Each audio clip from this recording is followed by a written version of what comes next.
ভাইজান, আপনারা সবাই আমার আপনজন।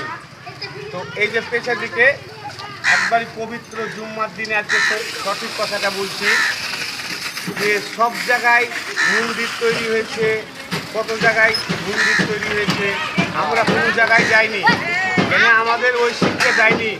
জুম্মা মসজিদে ইমামেরা শিক্ষা দেয় অপরকে ভালোবাসো, অপর যদি কোনো বিপদে পড়ে তাকে একটু উদ্ধার করো, এটাই আমাদের শিক্ষা দেওয়া হয়।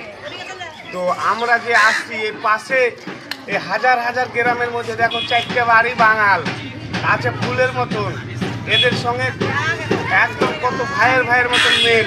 আমরা সব জায়গায় একই মেল থাকবো। তোমরা করো ভাই মন্দির, আমরাও করতে দাও মসজিদ, দুঃখ নাই ভাই। আর যে বলেছে হুমায়ুন কবিরের 1 কোটি টাকা দাম, আমরাও বলতে পারি ওর 5 কোটি টাকা দিতে পারি, কিন্তু ওর মরণের জিম্মাদারি আমরা হব না। মালিক আছে উপরওয়ালা, মালিক আছে, ও আছে হিসেব দেবে, আমরা কেন হিসেব দেব?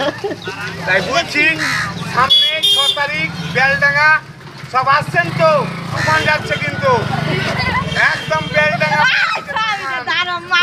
ভাইকে বলবে ভিডিওটা লাইক আসছে, আমরা আসছি বেলডাঙ্গা একদম